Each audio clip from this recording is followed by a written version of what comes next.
champions and we deserve this. We rose to the moment, and here we are.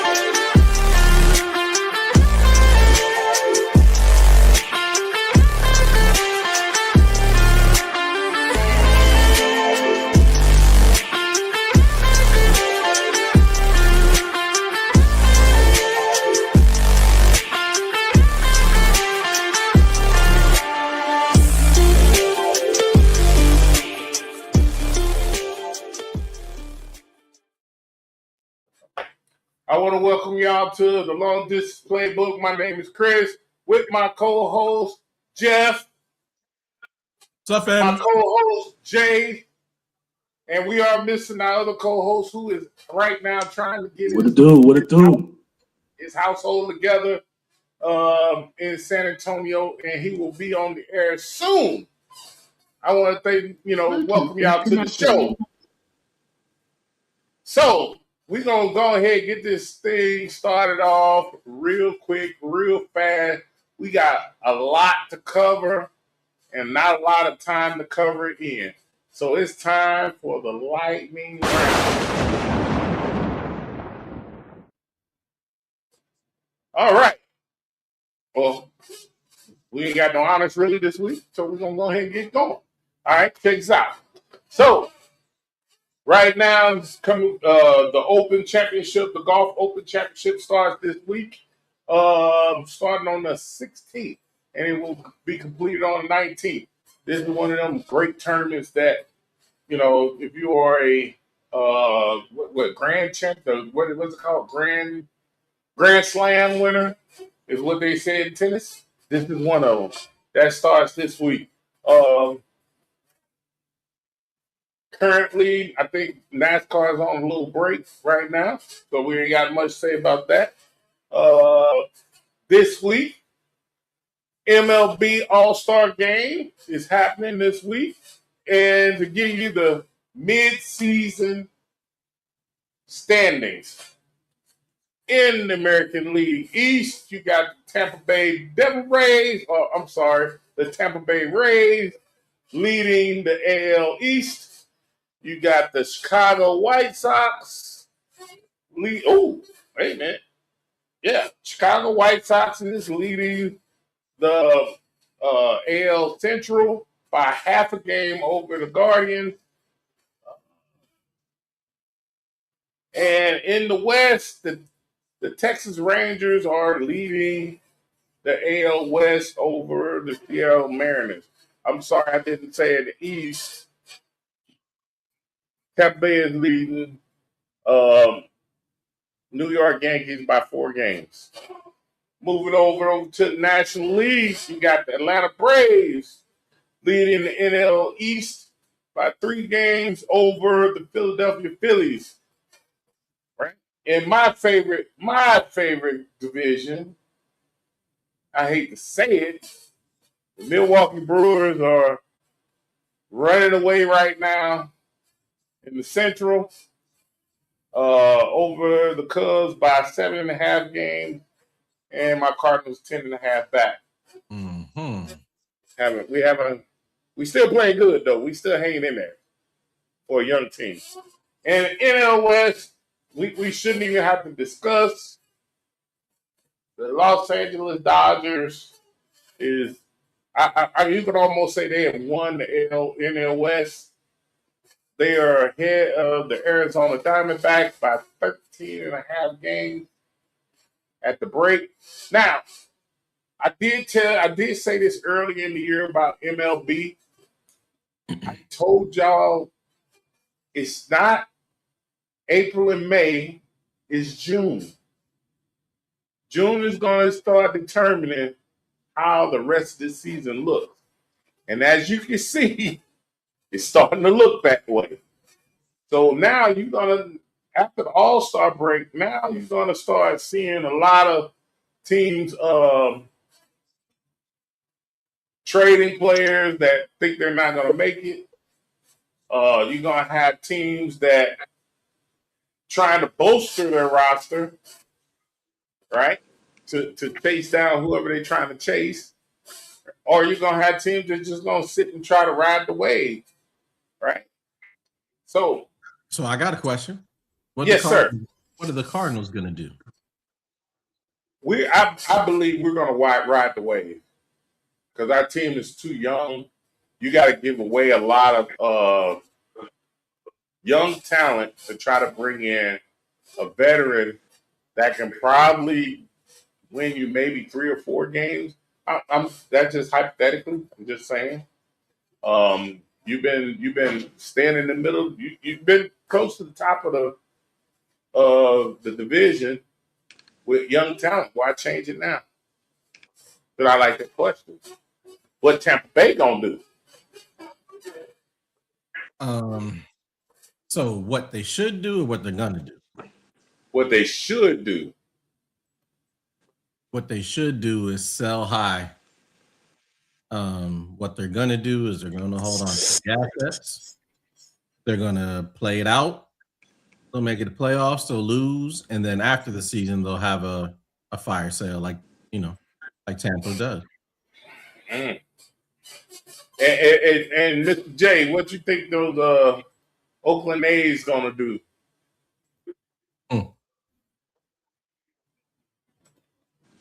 Well, I mean, we just don't have the horses to compete.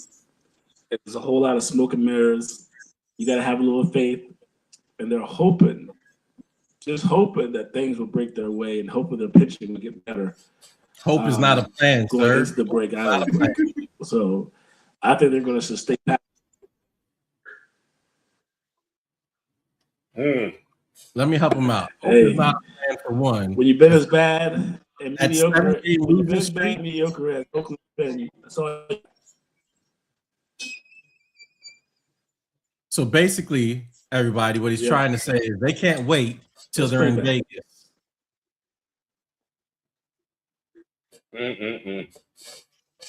Well, that's just how things be, right? That's what happens. Can't do it. So we down to some of the nitty gritty time. We want to talk about a little bit of this. Once they get to Vegas, all that money. All right, y'all ready for this? I am. What's up? What we got? It is time for the NBA. It's been crazy this week. Yep. Trade. Hold up. Don't wait a minute. That ain't happening right now. We waiting on this said player to sign to set the market. It's time. It's time to hear y'all opinions. So who want to go first? Who we want to talk about right now? You know what I want to talk about? I want to talk about why Tyler Hero got punched in his eye. So I'm glad you brought that up. I just saw that. I really would love to know what happened in that altercation. Do you know? Here's what I'm like. I heard about it yesterday afternoon. And I'm sitting there thinking to myself, man, they was teammates for like 6-7 years. And now he gets traded. And then apparently some comments were made after so-and-so was traded. I think Tyler Hero apparently allegedly made some comments about Bam after he was traded. Because Bam said, well, when I see you, I'm going to see you. And it escalated. And next thing I know, Tyler Hero's eye a little bit swole up. And I'm like, how you go 7 years and that's my guy to, equal lefts and equal rights. I mean, I don't know. I thought that was real interesting. At a practice, what happened at a practice court. Right, exactly. Because these dudes ain't playing. They're not playing right now. Well, no, a lot of them play. They go to these gyms, all pretty much on the West Coast, and they do a lot of them summer runs and but they're not playing summer league ball. Right? No, they ain't playing in the summer leagues. Right. They're not allowed to, really. And so I find it interesting, and I want to see if there's going to be some type of punishment. Like, is he going to be fined or is he going to catch? I don't think so. I don't think so. Look, somebody got to have it on film. The whole complete altercation. Well, apparently everybody saw it. But look, watch this. You're right. Apparently everybody did see it. But here's the question I'm going to ask you. This between me and you, that's some man stuff right there. Mm-hmm. Hey, me and you got a problem? I punch you, you punch me. I ain't gonna go run and tell. Nope. But not everybody built like you and me. Yeah, that's true. Yeah, you're right about that. I give you that. You're right. Because I'm telling you, whatever was said previously triggered whoever started, Yep. right? And it was, I guess, on site. On site. If people don't understand what on site means, when I see you, I'm putting these hands, I'm giving you these hands. That's on site. Just so y'all understand. Mm-hmm. So that was interesting. I just saw that. I was like, what? I thought they would be friends. You know, I thought they were good. I thought they were good. I understand it. One of them probably didn't want to. Hero didn't want to leave Miami, or or whatever. You can't blame Bam for it. I know they drafted you. You've been there since you got you a rookie. You made your name there, right? But obviously, the team just felt that in order for them to get over the hump, you had to go. So hey, how you said the plane taking off, you missed your flight. What you gonna do? It says apparently Tyler Hero made some comments about Bam after he got traded. Apparently made some comments on about him on social media.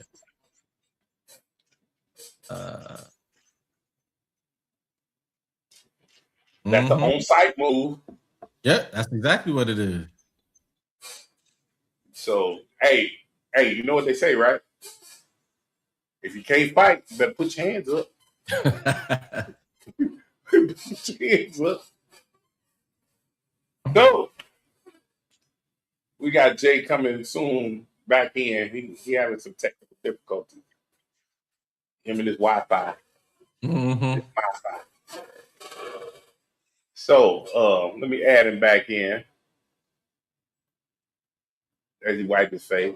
Mm-hmm. So we just finished talking a little bit about the Bam Adebayo and Tyler Hero altercations, and what's your thoughts on Bam giving them hands? Well, I don't know because he's locking up again. You ready? You there? You there, Jay? Did you hear the question? Yeah, he's locking up. We're gonna drop him out. Hey, I got something else to discuss. And what's that, sir? I can't believe I'm going to say this. Go ahead. It's two parts to this. The first part is the Washington Wizards actually drafted the right person. So for me and Jay, we're shocked that they actually did the right thing in probably since I was in high school. Like, I mean, let me clear my ear. I thought they were going to trade away the pick or something like that and trade back for more draft picks like it was the NFL. So here's the thing, right? I'm going to say this. I'm not a GM. I'm going to say that up front. I'm not a GM. But if I was Washington at that time, they know that Utah wanted AJ Bonsa, right? They know that Washington was going to draft him no matter what. If they really wanted him, they should have offered Washington a boatload. And here's why I say this. I would if they really wanted him that bad, they give up the number 2 pick, they give up more pick, later, right? It ain't got to be this year. It could be next year, right? You get AJ DeBonta. I think Washington still comes away with a good player in Peterson, right? He's not no AJ DeBonta, but he would have been, honestly, Peterson would have been able to fit with Trey Young. So that's what I would have did and try to draft for the future. Nah. But if you ain't giving me what I want, yeah, I'm taking the best player available. Is with this. You got DeBonza, who I thought was the best player coming out. You the Wizards, you've been mediocre to poor for as long as I can remember. If you actually did the right thing, thing, it just seemed like it was touch and go that they were going to mess it up, and they were going to trade it, or they were going to panic and could they make some kind of trade. Look, I'm sorry. How could they mess that up? They couldn't mess that up. Trade away. Because it's Washington. No. Listen, what I'm telling you. There's no way they could have messed that up. Other than going, if you're going back, I get it. If you're going back like eight picks, yeah, you messed that up. But if I'm going back one and getting a boatload later, I'm taking it. Now, but if you see, teams weren't giving up a boatload of draft picks this time around. Exactly. And because of that, guess what? AJ DeBonza ended up where he should have been. Well, you know why that is, right? Why is that? Because either before the draft or after the draft, they came out with those new rules about you can't tank, you can't do this, you can't do that.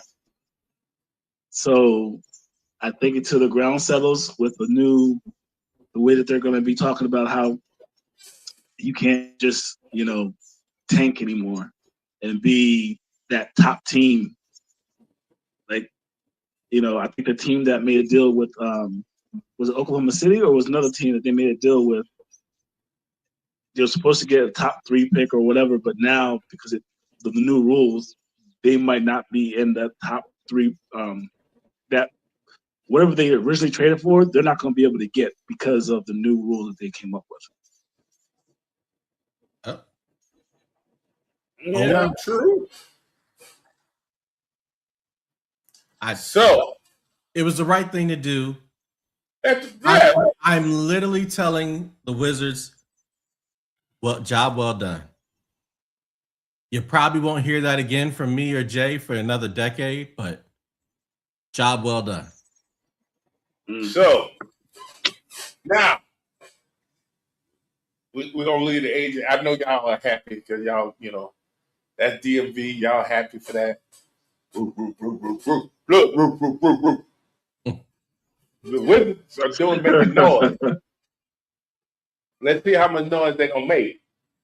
But anyway, since we've been gone, because we missed a couple weeks due to unfortunate things happening. I ain't gonna say unfortunate. Family things happening that has to be done. So the show couldn't go on. We didn't get to talk about this, but we're gonna talk about it now. And I bet y'all ready to talk about it. Jaylen Brown traded for Paul George.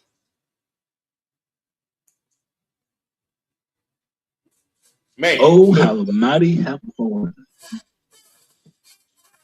Paul George used to be that guy, but now he's not.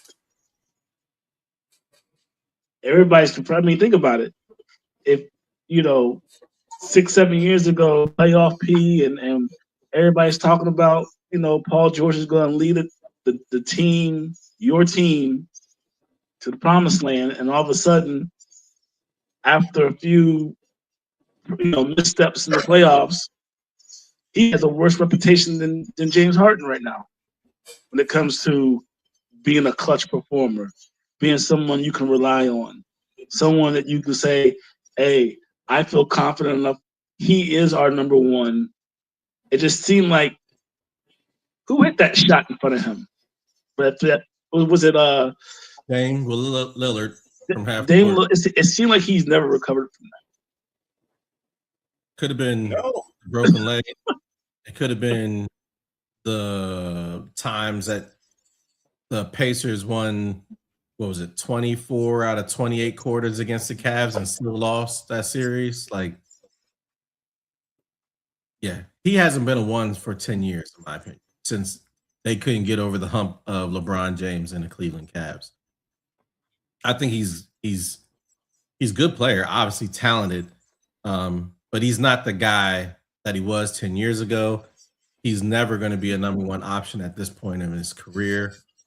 And I don't think the Celtics are looking at him as that.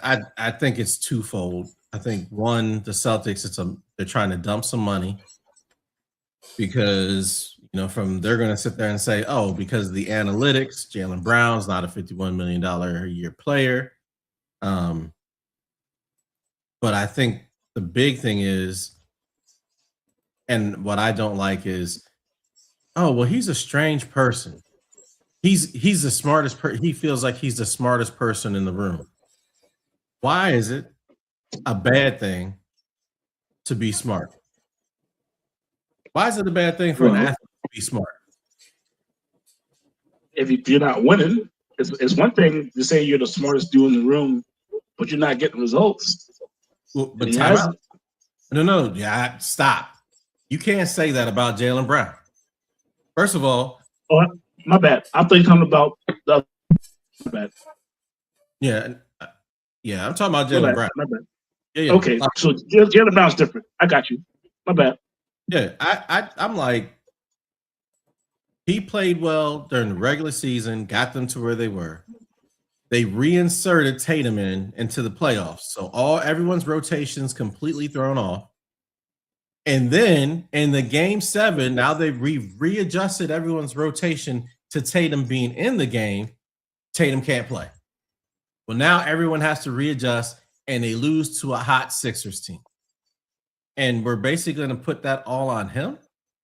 No. Like, he's the reason why they won an Eastern Conference championship. He's the reason why they won the chip. That's why he was the MVP of each. He is easily a top 10 player in the league. He plays both sides of the court. And people criticizing him because he's a smart person. Well, yeah, look, just because he's in the room with all these suits and executives, and he's the smartest person in the room, that shouldn't be a negative thing. But John Thompson said this a long time ago back in the 80s. He said the media and coaches and organizations don't like it when black players are smart and educated. So, okay. Can I weigh in on this real quick? Yeah. Yes, Christopher, go ahead. I'm going to say this, right? I agree with you 100%, Jeff. But I think that was a smart move for the Sixers. Celtics.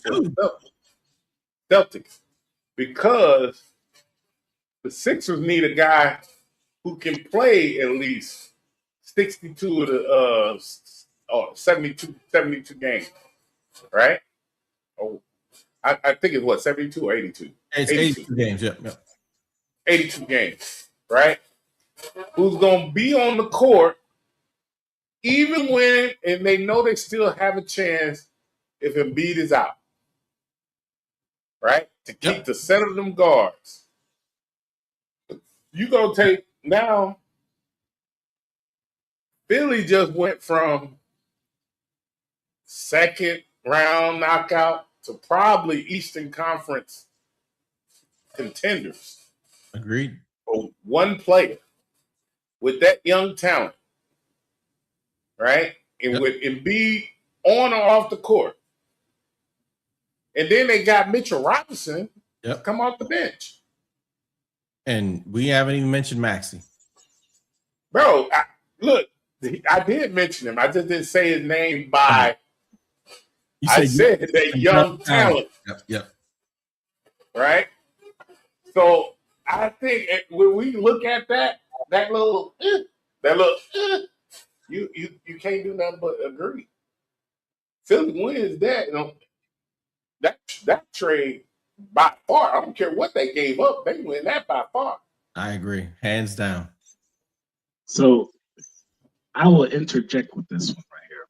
I think there's two parts to it. The first part, to me, I think Jaylen Brown and Tatum have issues that they don't want to talk to the. That's a fact. Well, that's not hidden. That's not no hidden factor. Okay, so I with think that being said, that was a known factor going into the playoffs when he started talking about when Tatum. And I'm a St. Louis guy. I want Tatum to keep winning championships, right? But if you've been out the whole season and you come back for the playoffs, you shouldn't even be. I should be the 7th to 8th guy because guess what? They've been doing it without him. He should have said, "Hey, I don't need to start, coach. Look, give me 20 minutes a game. I give you the best. If I'm hot, leave me out there. If I'm just average, pull me." He should have took a step back instead of trying to be the lead dog. Now, so for me, I think the problem was well before that. I think it would had to do with the Olympic team and how he didn't get play, and then Brown. So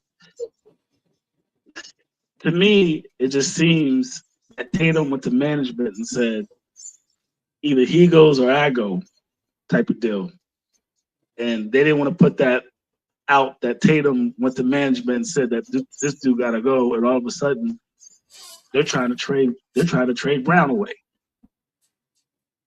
You know what I'm saying? I don't think it felt like that though. yeah. Like you could tell they had beef from a couple seasons ago, but I think what happened in this instance was there's been multiple times when Brown has been in trade rumors. One for KD a couple years ago, and then now for Giannis.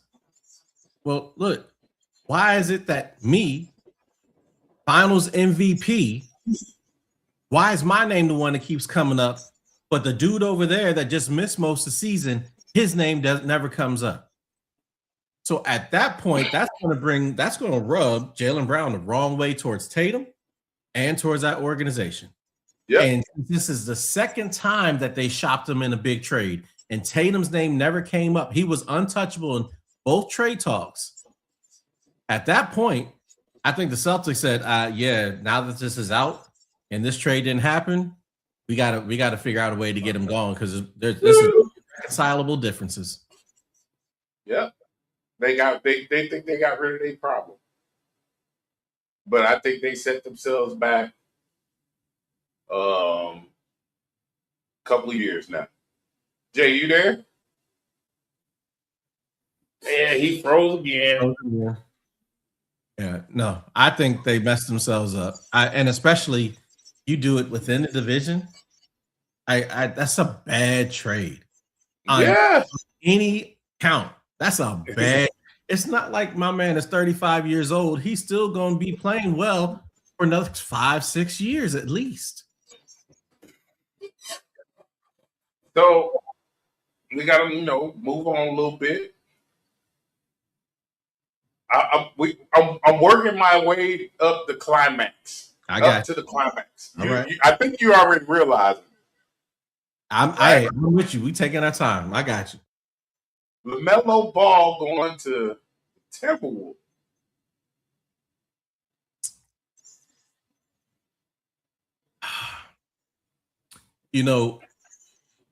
I think it's going to make for some interesting ball.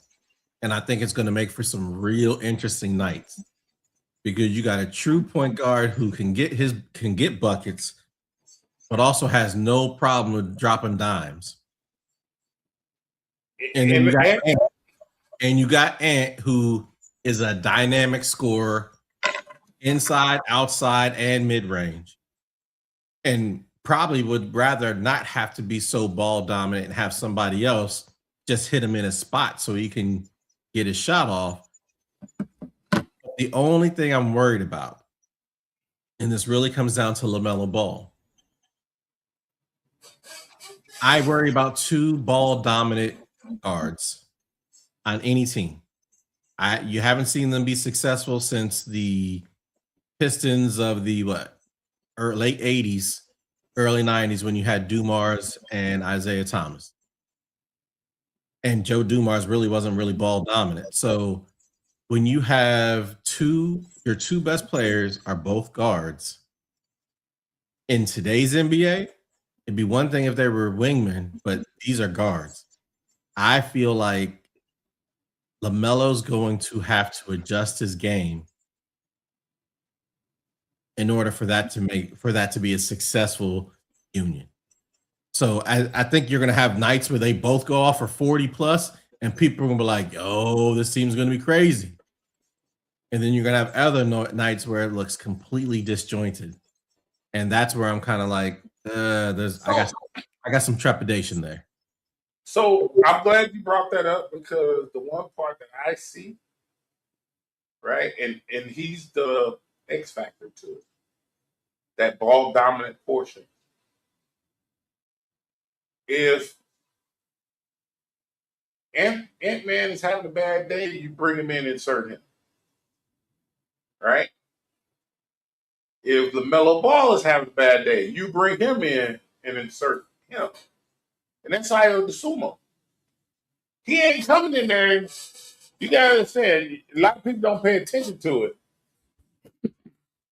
Not just because he's an Illinois boy, I love my Illinois boys. You know you do.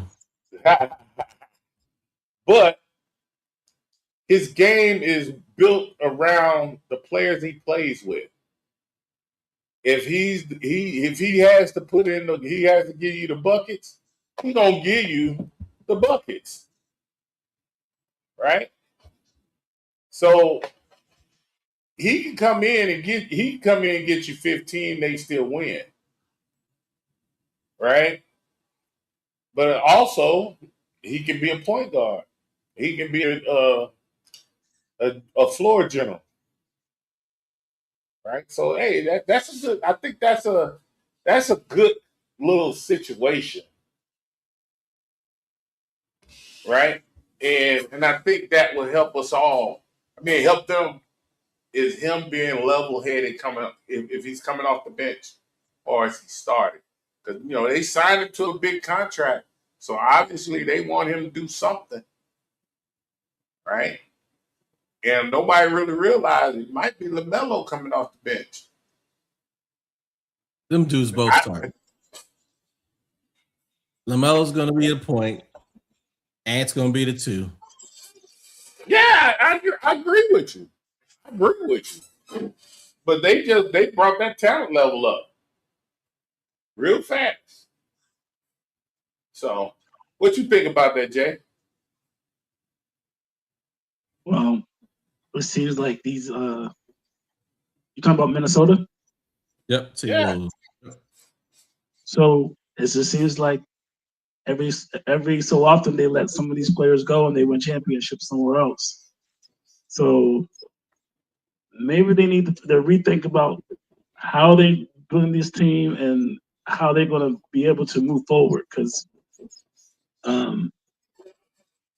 they're making moves, and you know what, they know how competitive the league is getting when it comes to some of these guys moving around. So Minnesota, they have to feel good about Anthony Edwards, right? So what more does he need to get them a little bit further? Because OKC and San Antonio, they're the new guys that you got to go through. You're not just going to walk through, to the championship anymore, and it's going to be tough. So you need guys that can play in the playoffs, not just regular season guys. You need strong-minded people that can get you over the hump. Yeah. So I'm looking right now, right? I just can't. I know he was traded. I just can't think of where. And y'all gonna help me out. Ja Morant. Portland, right? Portland. Portland, yes. Y'all think that was a good move? Yeah, well, Portland? maybe they're trying to bring back the old days because I'm not sure y'all saw that Netflix documentary on the Jailblazers. yes, the Good. Jailblazers. It's like assembling the Avengers or the Justice League. You have the right element of people, I've and always just loved Rasheed Wallace's game since he was at Carolina. And for some mm, reason, I always like Bonzi Wells. So when I hear those two, and Stoudemire, I'm seeing little different parts of him that I ain't know. But when I saw those two on it, oh yeah, that was a great little show. so Chris, I recommend if you get a chance to see the documentary about the Trailblazers trying to make a push. This is Scottie I Pippen. remember that Scottie push. Pippen was a part of that. Yeah, Yep. I remember that push. He was there to be the veteran leader, the focal point of the offense. Yes. So I remember that. and the owner, if I'm not mistaken, he was the guy who was it Paul Allen? He was the one that was building the bricks over there in Seattle with the Seahawks with the Legion of Boom. Yep. So it just seemed like he was trying to bring a winner to the Northwest, which they hadn't had since the late '70s. Nobody was Not since, winning out not in the since Pacific Bill Northwest. Walton. Not Nope. since Yep. Bill Walton. Yep. So they had the town buzzing, and Jordan put them out on the NBA West. I mean, what was it? Kersey, Terry Porter, Duckworth, Clyde Drexler. Trailblazers had a team, but Yeah. and they knocked off the Lakers. They finally broke through with the Lakers, and then they went ahead and met Jordan. Wait, they met the Pistons first, right? It was No, the Pistons Jordan. they lost to first, and then they Jordan. lost to the It was Jordan. the Bulls afterwards. No, it was I Jordan. thought I thought the Trailblazers lost twice. Pistons got the Lakers. So the Pistons won twice. Who did they beat twice? The Lakers. And who I think it they was beat the the Lakers. Lakers once. They beat the Lakers once, and they beat somebody else. Portland. They beat Portland Oh, because Portland won the first two. Oh no, they won one in Detroit because back then it was a 2-3-2 format, and Portland won the second game. And I remember them saying, "We're gonna win it at the crib," because Portland hadn't lost in Portland for like 14 years or something like that. Nah, Detroit went there and bust their tail. Yep. And then Portland thought they were going to get it. Okay, we don't have to deal with Detroit no more. Okay, we good. And they get back, and then Jordan comes through and knocks them silly. So, and that was the one when Drexler made the comment about, Jordan's a great player, but he ain't me. Drexler was talking that mess like I'm that dude. Yeah, you're right. And Jordan went. That's the game he went for. Like he had like 7 threes or 11, some crazy amount of threes. The shrug, game. Yeah. the shoulder game. I mean, that's what it was. Like everybody remembers. You knew it was over. Absolutely. You knew it was over then. So I would say the amazing thing about that Jordan Bulls team, they beat the Lakers, they beat the Trailblazers, they beat the Supersonics. So they had, they didn't beat the same teams over and over again in the championship, except for the Utah Jazz. It was, Oh, everybody from the West they everybody stepped present. up, they got beat down. Yes. So Yeah. But y'all do realize how weak the West was back then, though, right? yeah, I wouldn't say that. I wouldn't say that. I don't think it was Remember, weak. they had to beat Phoenix. The Phoenix team that they beat was good. Jordan was favored in every single finals. That doesn't mean the teams that they played against was bad. They had some Hall of Famers that he competed against. Excuse me. I'm just saying. That's fact. Excuse me. When was Jordan not a favorite? Well, when he was getting his tail busted by the Celtics and then the Pistons, obviously. But I forgot. Jordan only played 6 seasons. My bad. He only played 6 seasons. Look, Jeff, I understand. So, Chris. Nobody talks about it. I get it. Nobody talks about the years before. Got it.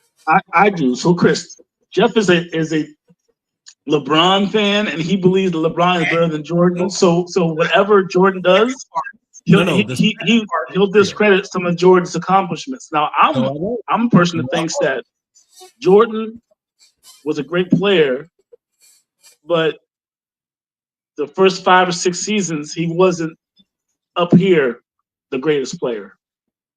So for me, he even admits that he had to learn the game. He had to learn the game. Hold on. Yes.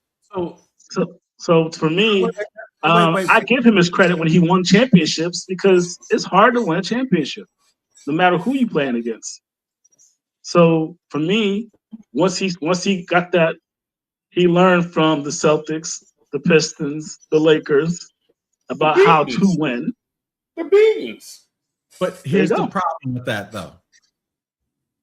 He did go to UNC and have a Hall of Fame coach to teach him how to play and how to win. He had 3 years there, and he had Hall of Famers around him.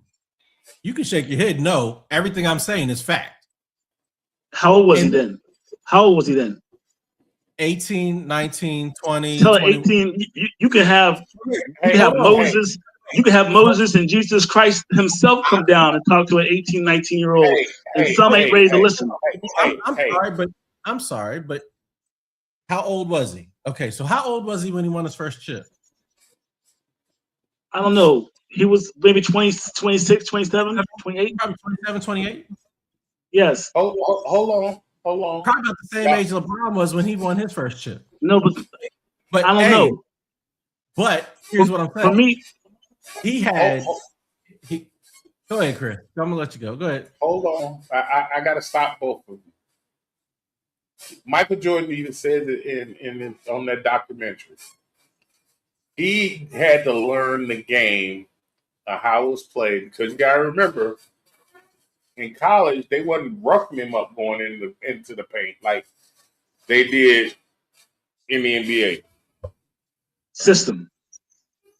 So he had to also learn. He had to start lifting weights, and that was the one big thing that he wasn't doing prior to his NBA start. And you got to remember, he broke his foot. I think it was his second or third year. Second season, right? Which took him out pretty much most of the year. When he came back, took him a while. He was getting in the playoffs, but he did not have Scottie Pippen as a wingman. Once he got Scottie Pippen as a wingman, and Scottie Pippen understood what his game was going to be, right? And that guru, the triangle offense came in and made Luke Longley, Bill Cartwright, Bill Whittington, right? That's when they started championships. Oh, right. So when they had a Hall of Fame coach who was probably top 3, maybe top 5 coach of all time, right? Do we all agree on that? Yes. And then for the first time around, Hall of Fame coach and 2 top 50 players, him and Scottie. And then the second time around, same Hall of Fame coach and 3 top 50 players, him, Scottie, and Rodman.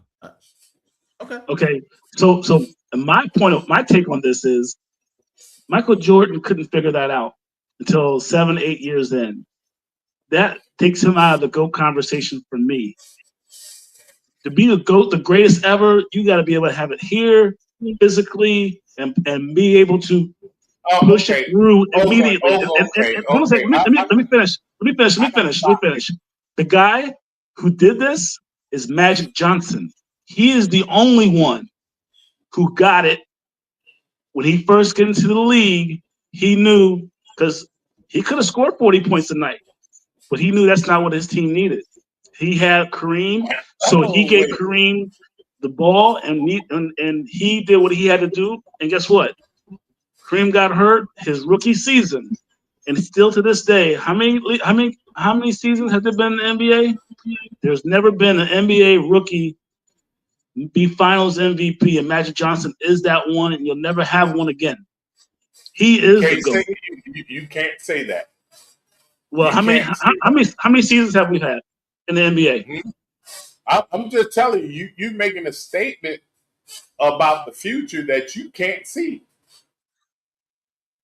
Okay. He's making a statement about the past that I don't think is necessarily accurate. But you got to also Magic Johnson was 19 years old, and won the championship, and was Finals MVP, 42 points, 16 rebounds against the 76ers. I'm quite sure he was a little bit older than that because you had to spend 3 years in college. So he was at Michigan State for 3 years prior to going. 3 years, and then the first year. So, okay, so he was maybe 21.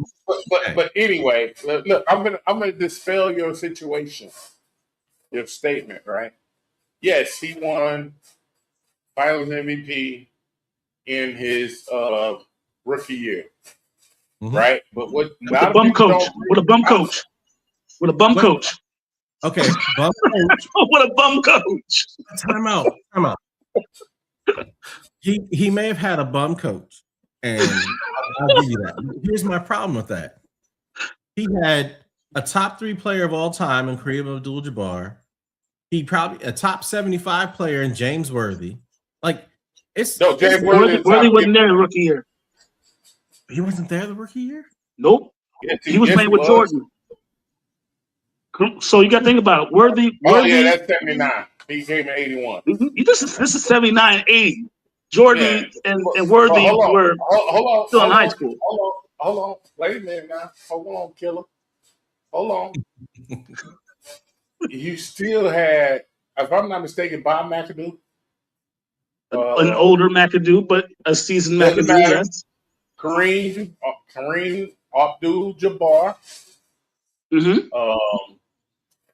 Norm Nixon. Yes.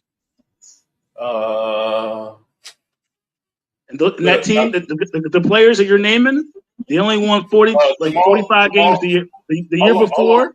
They won 45 games. Hold on. Was Michael Cooper on that team? Yeah, no. Michael Cooper was on that team. Yes, he was. Michael Cooper was on that team. No. I'm saying he wasn't playing. He wasn't playing then. He was a bench player. He wasn't Cooper yet. He was still getting playing time. Hold on. All right. Jamal Wilkes. Jamal Wilkes was the guy. Okay. So look, you can't sit there and say he was the GOAT when he came in with veterans that are listed as Hall of Famers. Right? But why were they Hall of Famers? He helped them. He helped them become Hall of Famers. But anyway, we got to move along. We ain't talking about the past right now. Jesus. If I don't stop him, he gonna keep fighting. He always fight the fight that he don't need to fight. I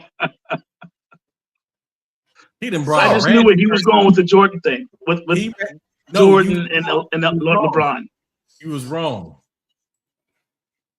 So I can't get to my drum roll. Can you give me a drum roll? Oh, there we go. I got it now. It is time, guys. This is because the name has been brought up. We're gonna talk about him a little bit, just a little bit.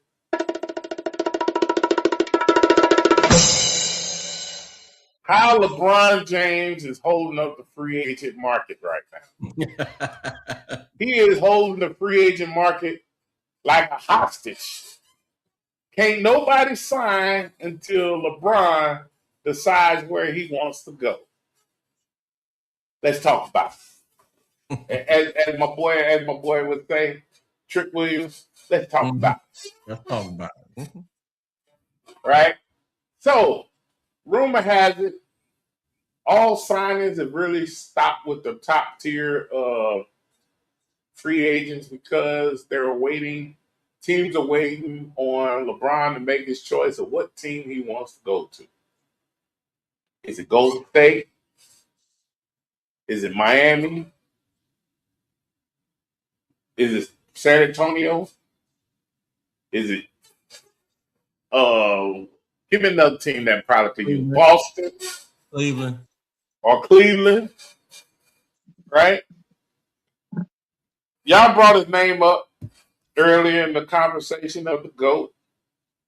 I don't agree if he's the GOAT or not. I agree with he understands metrics. He understands how to win. He knows where to go to win. Right? You don't have that team. You don't have that killer instinct. I never had it. Oh, see, now you trying to pick fights. We ain't doing no fights. I'm not. Look, he has all the physical attributes. No, time out. He was the best player in his era. Mentally, who do most people compare his game to? Not Jordan, Magic. But you're going to sit there and say, oh, but he ain't got the kill. I guess your guy you were just vouching for, I guess he didn't have that killer instinct either. So, yes, he did, because he won from the beginning. He won his championships. Put it this way, if you put Magic in LeBron's body, all them championships, he would have been stacking up them rings. Like he's still stacking up them rings now, even actually. Put LeBron with Kareem Abdul-Jabbar and James Worthy and Michael Cooper and Byron Scott and see how many chips he racks up. So can I say something? Yeah. We ain't talking about that. That's a whole different story. Right? What we talking about is how he holding the free agent market hostage. Ain't no team moving on no big name free agent until LeBron decides where he want to go. Now, I'm going to say this. LeBron had the best teacher. Teach him how to be prepared for the NBA. Right? Everybody knew when he came out of high school he was going to be the man when he got to the NBA. The right? NBA players didn't think so. Look, shit. Look, I did. Some of the Hall of Famers definitely did. The NBA players did not think so until they got on the court and started busting their tails, and then they exactly. Was like, But he came in. And here's the one thing, right?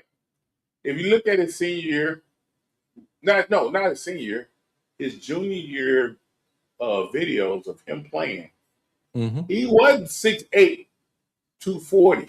Sure wasn't. He was like 6'8", 210. His jersey was hanging off him. Right?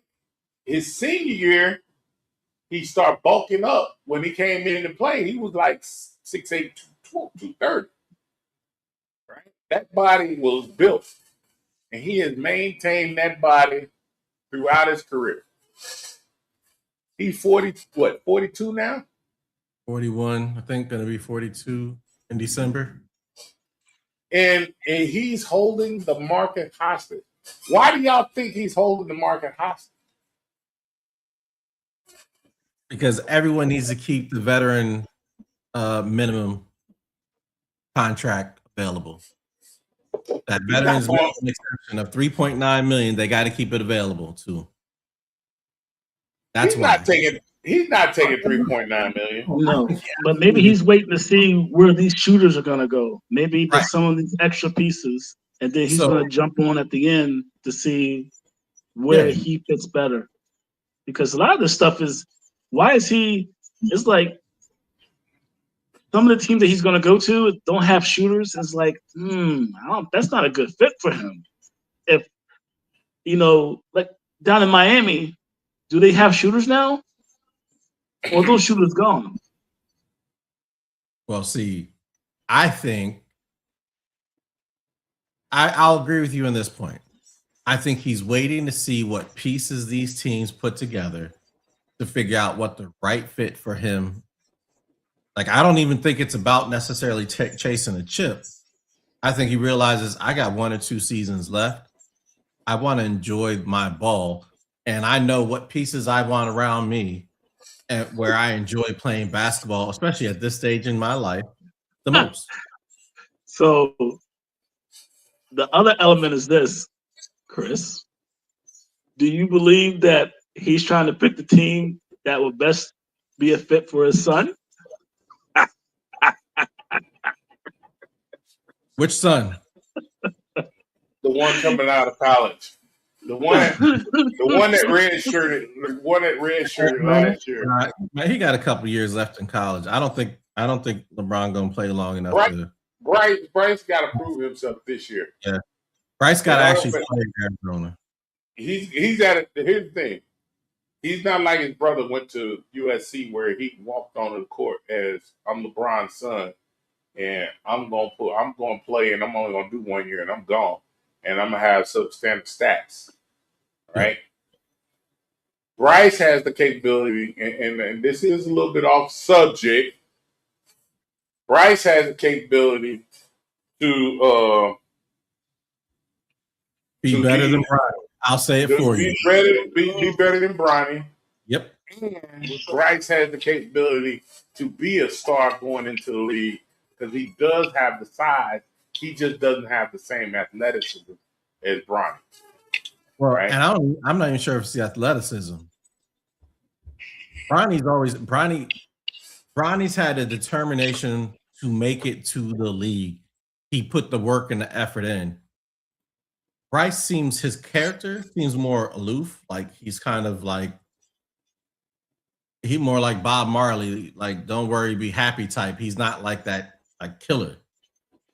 He's the Tim Duncan type. Yeah. He's a lot more laid back, seems like more quiet, reserved, and that's not a bad thing. Not a bad thing. Because like Kawhi is the same way. But let Kawhi bust you 35 aside your head real quick. He don't have that Rasheed Wallace gene? Nah. But don't hate on Rasheed, man. Look, that big white spot on his head. Hey, look, I get it. I think LeBron is really not only I think he I can't remember who said what, but I think he is waiting to see what teams are doing in order to get players. Now, note, if LeBron, I'm just saying, if LeBron goes to Golden State, Draymond resigns for league minimum, right? Now they still got room to go get a max free agent, or even getting one for 2 years, 3 years, just to have the growth afterward for the team. So they don't, when LeBron do retire, they'll still have a pace to go. Because you got to remember, Seth is in the same grouping of the clock is ticking. Yep. All right. So can we go about this a little bit differently? I'm gonna ask y'all to give me the pros and cons of the teams that I think are still in the running for LeBron. Okay. All right. So first, one that Timberwolves. The pros, he can be the veteran leader of a young team. He can probably teach Ant-Man how to lead that team and show him how to win championships, how to win those game 7s that they've been losing. Right? That's a pro. A con, Ant-Man don't want to learn, don't want to be that guy to stand back and let somebody come in. I don't care if it's LeBron or it's anybody to take control of that team. You need a guy who, like I said, you need a guy. They need a guy like LeBron to go in and do that. What's your take on it? Hold on, Jay? wait. So, Chris, give me the likelihood of him joining T Wolves. What percentage? I think it's very low. Give me a number. You the betting man. 2% for me. 2% milk. No, I think it's probably about 30%. 30. Ooh. That ain't that low. He's not doing low. that. All right. He's not doing that. All right. So Warriors is next. Jay? I would say this is the most logical place for him to go, with Curry being the shooter that he is. The pros is LeBron still has that physical frame that could draw players to him to leave shooters open, and we know Golden State can shoot. That's what we know. Out of all these other teams, yes, I believe that Golden State would probably be the best fit for him, just because he has a shooter and the mental toughness. You know, you got Stephen. You got who's your coach out there in Golden State? He's coming back for one last hurrah. So, you got the coach, you got the shooter. What's your percentage? I would say probably about 30%, 35%. I gotta ask you a question. Is it going to be 30 or 35? Well, since I said 5 for the other team, Minnesota, I'll say 35 for Golden State. Okay. Go ahead, Chris. Is Jimmy Butler a free agent? No. 15%. Okay. I ain't even gonna look. I don't even have to discuss why. Yep. 15%. Okay. All I have to do is ask that one question. Jimmy Butler. That don't mean they might trade him if LeBron goes there. And they were trying to trade or hurt Jimmy Butler last year to try to get somebody. I forgot who they were trying to get. They were trying to trade or hurt Jimmy Butler. Next one, the Nuggets. Go ahead, Chris. You start this one off. I think that's a 50-50. Ooh, they got everything that LeBron needed to win another championship. That's a fact. Everything. Jay? He actually slides in. Hold on. He slides into that fourth position and be a dynamic 4. I think 50-50. Okay. Jay? Okay, so I got 35-5. I got about 25% him going to Denver. Okay. 25%. All right. It doesn't all have to add up to 100%, Jay. We know. Oh, my bad. That's what I thought we were doing. I thought we were like taking the 100% pie and like doing it that way. My bad. You haven't been betting enough. Chris, we're gonna have to talk to him about betting a little bit more. I know, right? He tried to keep these numbers in that math all in his head. Man, we've been up from high school for a long time. I wouldn't do that to you. Hey, I know you're a big brainy. Hey, I know you're a big brainiac over there. I was trying to keep up with you. No, but hey, I got an Excel spreadsheet. I'm writing this stuff down because I ain't trying to remember it either. All right. Now here's an interesting one that's popped up since what we talked about earlier. The 76ers. Because they weren't in the running until they made that trade for Jalen. And LeBron likes Jalen Brown. So, what are y'all thoughts there? I just think that Jalen Brown is a guy who he can over dribble sometimes. And I think that his defense is solid, but to me, he's not the guy that Curry is when he gets an open shot, it's going to go down. And I think this time in LeBron's career, he wants a guy that's not going to take a night off or have multiple bad nights shooting. So your percentage? Okay, I would say out of 100, 25% Okay. that he goes to Philly. That's a very interesting location for him to go. Right? They just got Jalen Brown. They lost Kelly Oubre. Right? So here's my only the one issue that I can see. Right? He would be the calming force for that team. But I just don't see him going there. That's like a 10% chance. 10%. 10%. Okay. All right. Next team. Where it all started. The Cleveland Cavaliers. 80%. Jay said that quick. He Chris? wants to go home. Most people that like their home, they want to go home. And they want to win for their city. They want to rep their city. Already did that. But you know what? I don't. If you get a chance to bring your kids and you bring little Bronny with you and Bronny can do it too, I'm pretty sure that he would want to do it. That's gonna be a weird one.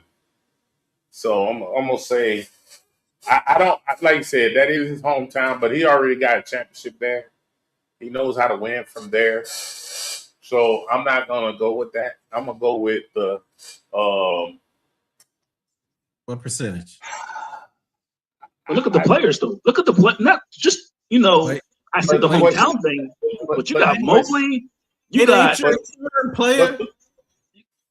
Mitchell. The question is, he's got to fit. He's got to fit. That's the problem. 15%. 15%. And then finally, where he learned to actually win a chip, the Miami Heat. I think that's got the best. I think that's the best chance he got. And here's the reason. You shaking your head, no. But you ain't looking at what they did to open up the space for him. Yes, they brought in Giannis. Yes, that's my biggest issue. Giannis, they don't look. No, he can play with Giannis. I've said that before. He can play with Giannis. He can play with Bam. You're gonna have two bigs.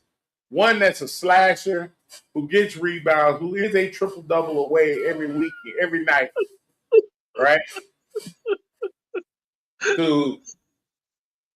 And you bringing in him, and then hold on, watch this. You ready for this? They got the money. They can sign him, sign Bronny, bring in some extra players. They literally only got 2 players on their roster right now.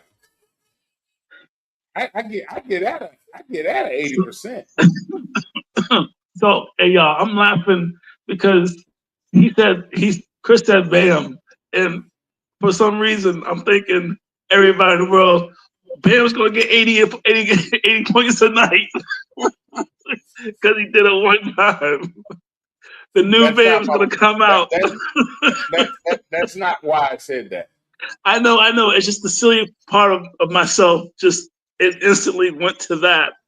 How he beat out Kobe for that, that point that he did that one night. That's right. But you make great points. That just came to me. I was like, yo, Bam really did that shit. So what do you think, Jay? I just don't like the fact that they traded a lot to get Giannis, and they need to bring in some shooters. They need some guys that can knock down some threes because there's going to be some space on the floor if you do bring in LeBron. Like Tim Hardaway Jr.?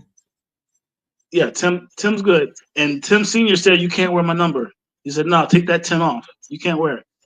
Which was hilarious. But I'm with his daddy too. Nah, you can't have my number. You gotta get a different one. You can't wear it.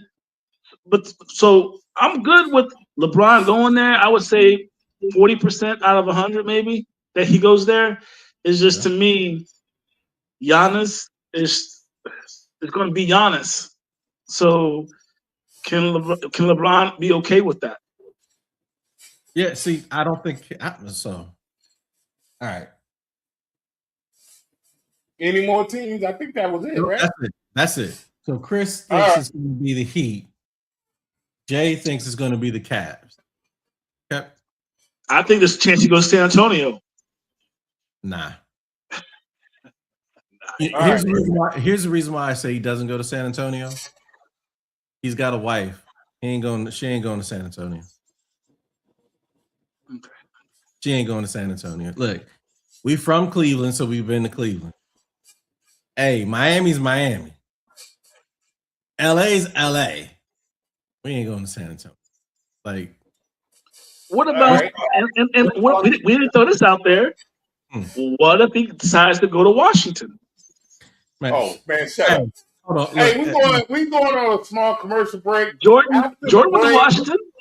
After the break, we will be into the red carpet report, and then we're gonna talk a little bit about the World Cup and all the things. We're gonna get that in the red carpet, but we're gonna have a discussion on it. We'll be right back after the commercial break.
We're back. I want to thank Bugatti Visions for all our graphic designs that we have.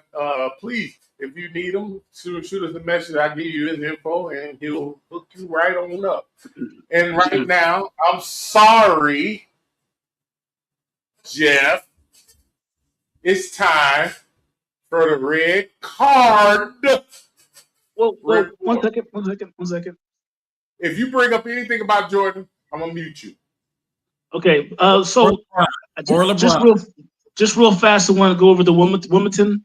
Is that okay? Real quick, 1 second. Oh yeah. Go ahead. You're right. Okay. So in the women's, they had the finals today.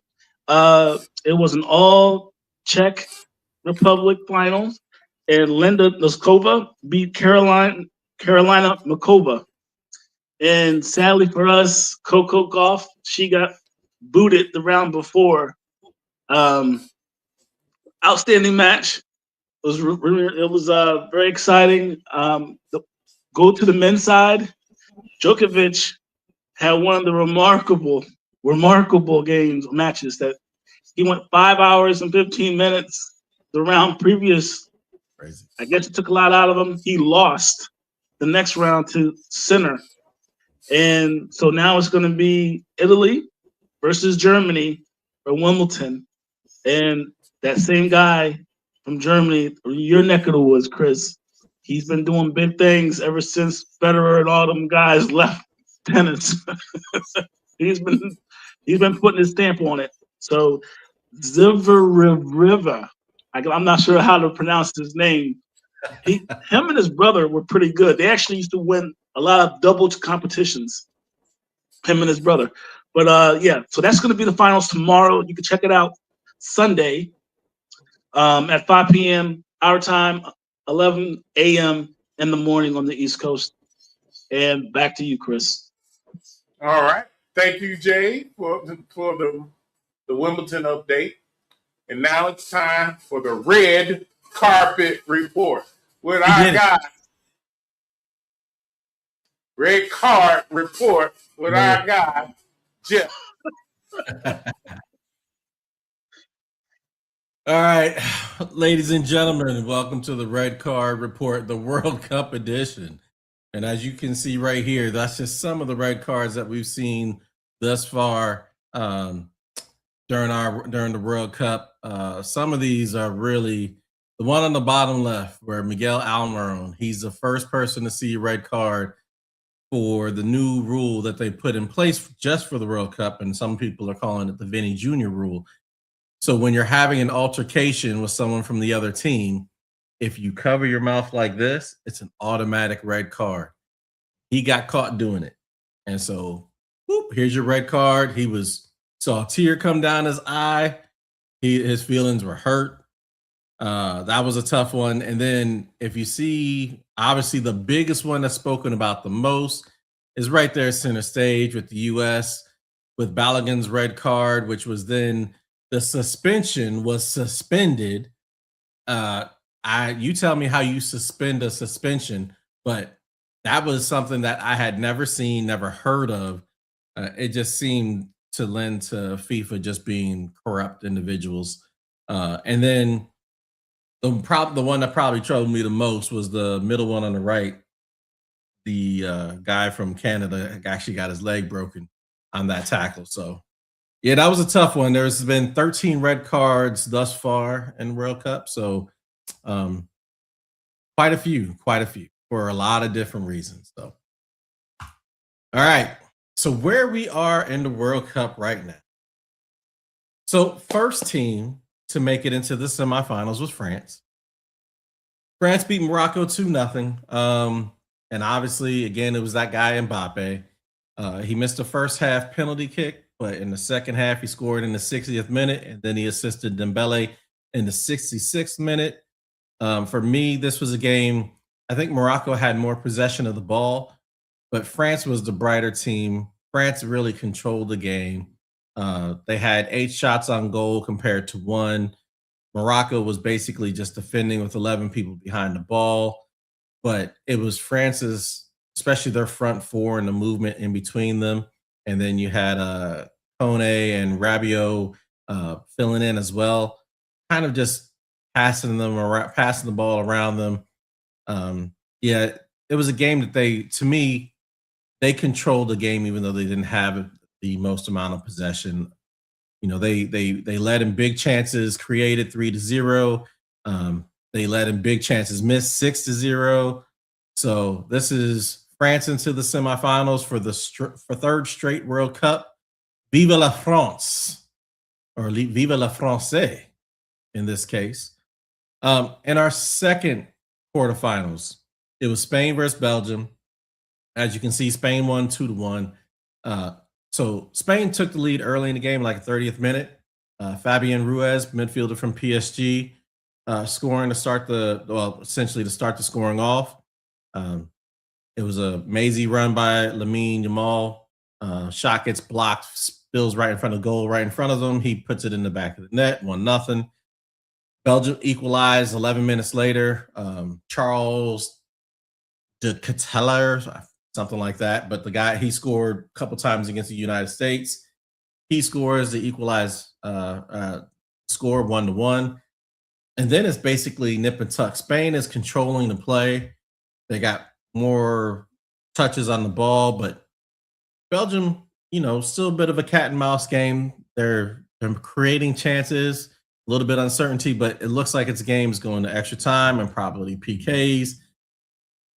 And then the 71st minute hits, and Belgium's keeper, Thibaut Courtois, gets hurt. And to me, he's the best keeper in the world right now, especially in big games. And apparently he hurt his quad. So he couldn't take goal kicks, but he still said he was good to play goalie. But they subbed him out. So they bring in Leymans, who is Man United's keeper. 71st minute. Spain has Pau, I think his name's Pau Cabarsi, shoot from distance.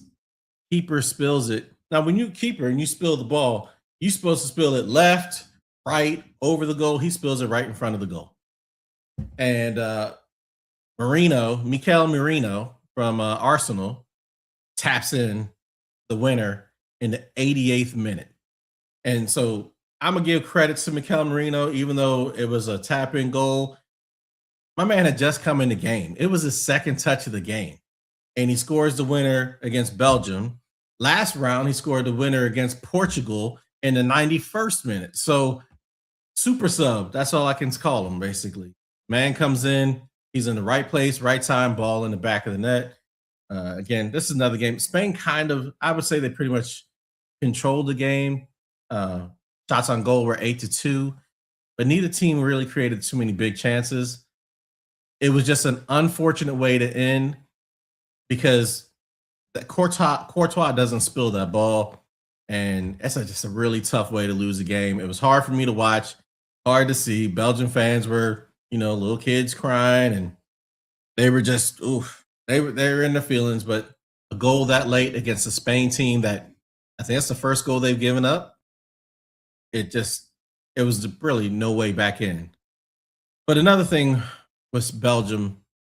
They were playing without so many of their best players who were either out on card or were hurt. Courtois goes out. Lukaku's been out most of the season. He just came back. That's why he can't play a full game. De Bruyne went out. I forget the guy's name from, I think he plays for Aston Villa now. He went out so early in the game. So a lot of their best players were out hurt. But all in all, the better team won.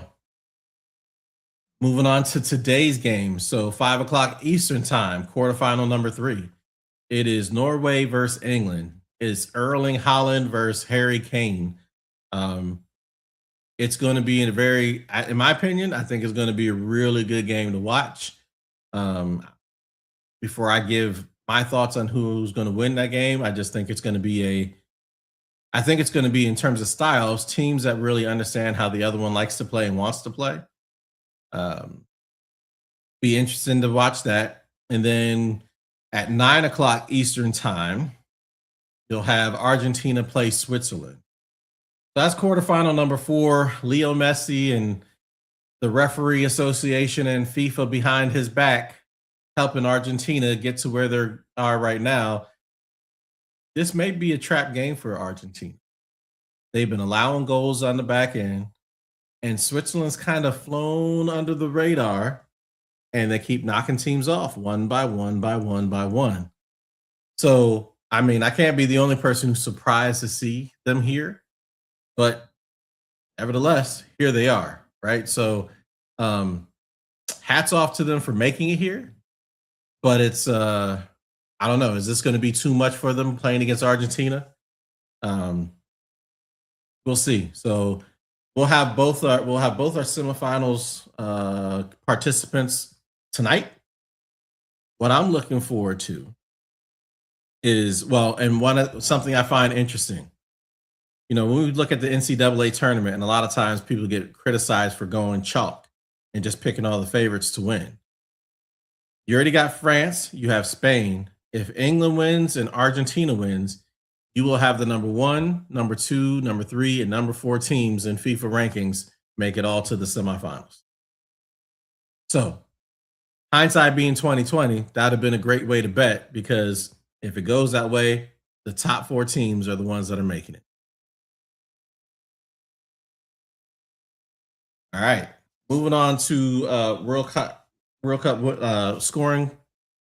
Right now, Kylian Mbappe is top with 8 goals and 3 assists. Leo Messi, 8 goals, 1 assist, is second, but he's got a game in hand. Erling Haaland was third with 7 goals and 0 assists, but 7 goals. He's played 2 games less, actually. Harry Kane's got 6 goals and 1 assist, and Ousmane Dembele's got 5 goals and 2 assists. So again, the World Cup, like for me, this is such a big time of the year because it happens once every 4 years. It's like a Super Bowl once every 4 years, or the NCAA tournament once every 4 years. When you're looking at the NCAA tournament, the big teams always win, but it's the little teams, the Cinderella teams with their upsets, which make the tournament so interesting. And that's the same thing with the World Cup. So I think it's been, great to watch. There's been a lot of fanfare. There's been a lot of talk on social media about some of the things that have taken place from Argentina and how the refs seem to side with them, from how dynamic France has been from an attacking perspective, from how the U.S. played fantastic until they didn't, and then looked like a wreck team, to Paraguay and the hatchet job they did against France, and then all the racist rhetoric that came online afterwards. So there's been a lot to talk about with this World Cup. Again, it is such a spectacle. I'm glad they actually increased the field because it allows smaller teams to get involved. And without that, you don't have stories like Cape Verde, who had a 1% chance to advance past the group standings, and they actually did that. So I think it's a great spectacle. I think the neutral fan was cheering for Cape Verde to beat Argentina because they were the Cinderella team. It was a great news story. It was just something that you would never expect to see. So, but a lot of great games so far. So before I get into my portion, I'm gonna bring my co-host back in because I want their take on what they think. And actually, you know what? We don't even need this unless let's look at it. Let's start with quarterfinal 3. So Chris and Jay, who you guys got? Norway or England? Actually, wait, Jay, before you start, hey Chris, who you betting on, Norway or England? Both. Look, you betting on Holland and Kane to score. I bet. So here's the thing. I watch both of these teams play. I'm not the biggest soccer fanatic, but I do watch soccer, and I love watching the World Cup because it brings out a lot of competition, country pride. That's what I'm gonna say, right? So, I think these two teams. Yeah, England on paper has probably the better team overall, but I think Norway plays so well together behind Holland. They know who their guy is, and Holland's not for those that watch that follow soccer. Holland ain't no little dude. Big dude. He's a big dude, and he is tight end in the fast. NFL. Yep, he'd be a tight end in the NFL. So this to me is probably out of the last two games. I think this to me is the more coin toss.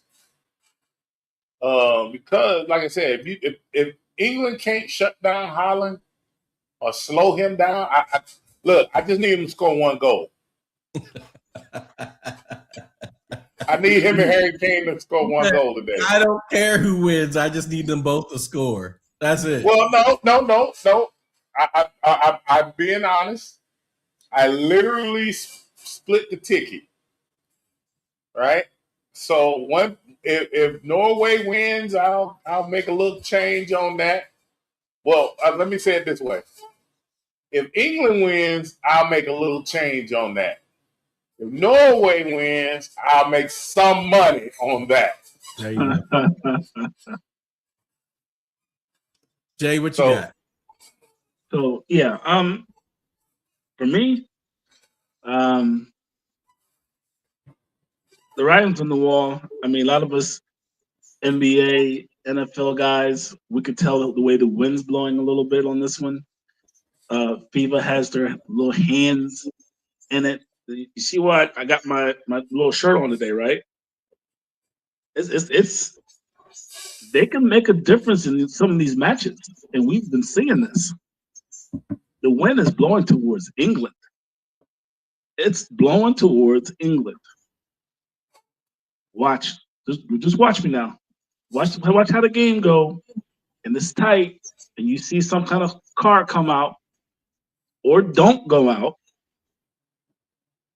You know what I'm talking about. Well, I mean, England did get a red card against Mexico. Hold on, it's Mexico. It's Mexico. I don't want you to say you shouldn't say that though, Jay, because guess what? They got VAR, and they can actually make the ref go look.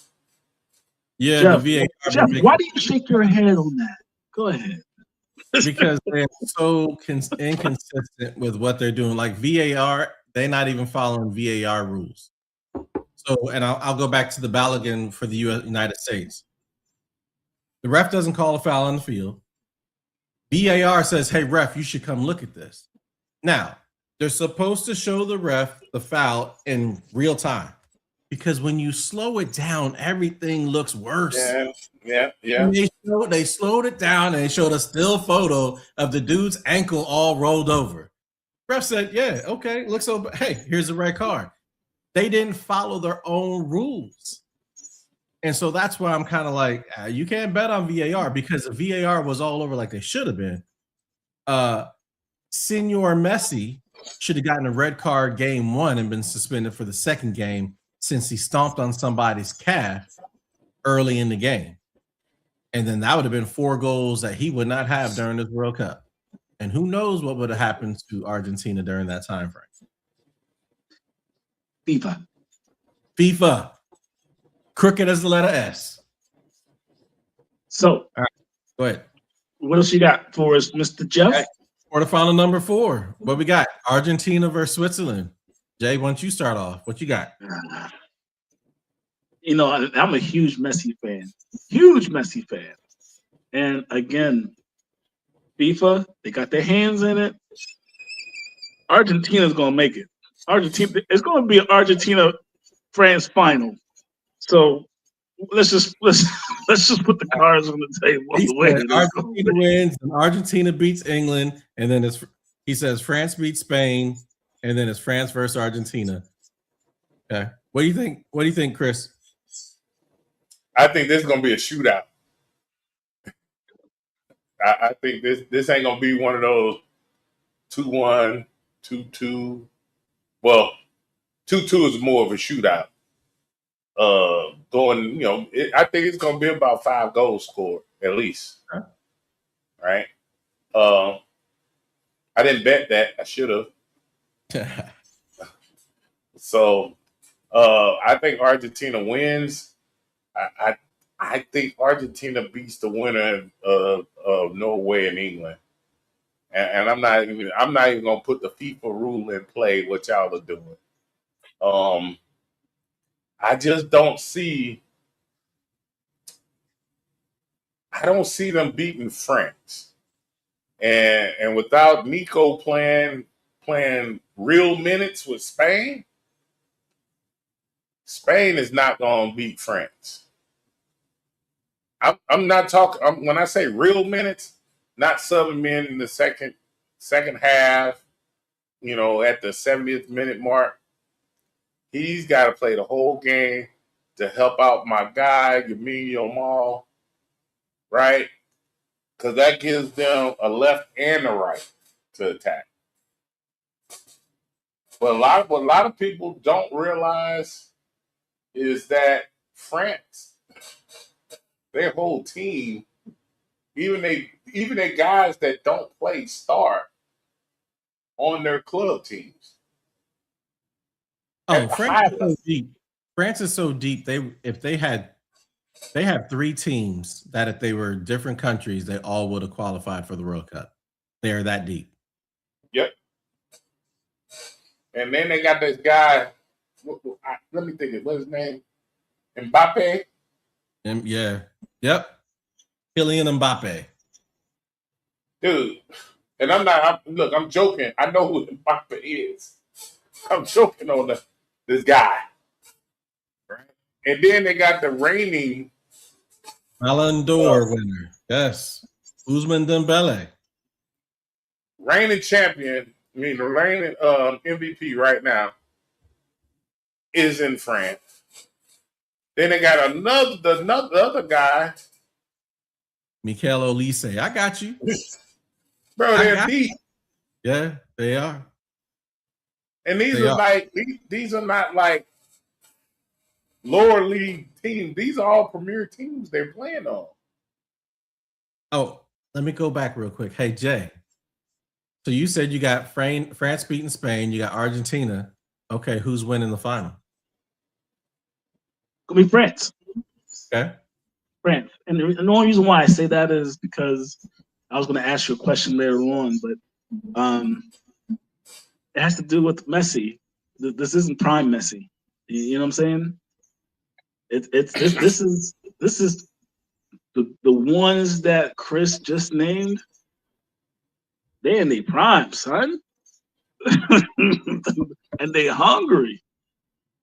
And yeah, it'd be nice if Messi would go out and be able to put one for Argentina, but no. Guess what?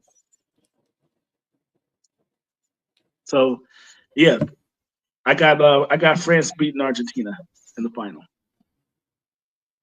Chris, who you got in the final? Who you got making it to the chip? I think France wins. Okay. I think I think they just got too much. Too much. Yeah. Yeah. And don't get me wrong, and I'm not knocking Argentina. They play well as a team, but I think they rely too much on Messi to be Messi. Yeah. I'm going to pick France to beat Spain. I'm going to pick England to beat Norway. Biggest reason is because the 2 best players on Norway both play in the English league. So a lot of the English players are well versed in how they like to play and how difficult they can be to play against. I've got Argentina beating Switzerland because it doesn't matter how good a team plays. 1, Argentina's got a little bit of heart, but 2, if it's a 50-50 call, they're going to get it from the referees as they have been, which was shown against Egypt in the last round, and which was shown in a couple other games as well. So I think France beats Spain. I think Chris, valid point. With Nico Williams not starting on the left side, when you have that dynamic duo with Nico Williams on the left side and Yamin Lamal on the right side, and your attack can go through either side, that would have been tough. That's a real tough combination. So Nico just coming back from injury, he's not playing as many minutes. Now Yamal should be able to give Luca Digne all sorts of problems on the other side. But on the flip side, that France attack is potent, and Mbappe is used to playing against these guys. So, I don't see it. I see it's going to be France. I would love for it to be France versus anybody not named Argentina. But if it is versus Argentina, I'm pulling for France again to win the chip that they should have won 4 years ago. Hey, Jeff, I got a question for you. Okay. So, up until now, how do you think the officiating has been? And do you think they'll change anything after this World Cup? I think the officiating's been inconsistent. That's probably the best word for it. It's inconsistent. If Balogun's red card tackles a red card, Messi's on the back of the calf of the player in the first game should have been a red card. If VAR is going to review one, it should have reviewed the other. And none of those things are taking place. So for me, it's been inconsistent. When I look at the Paraguay-France game in the round of 16, Paraguay had 13 fouls and no yellow cards. France had 11 fouls or 10 fouls, and they got 3 yellow cards. One of the ones that got a yellow card was when one of the Paraguay players jumps up in the other guy's face, and then he tried to push him with his forearm, and the dude didn't move, and then he fell backwards trying to put on like he got pushed. And at least they got yellow carded for that, which was, to me, that was a terrible yellow card.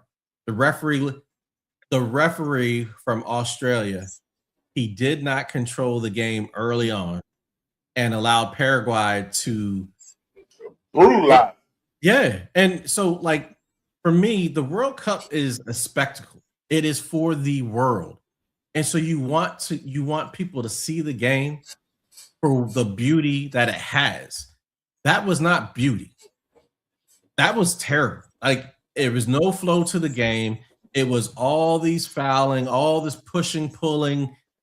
Let me yank your shirt. Let me whack this person, and nothing happens from it.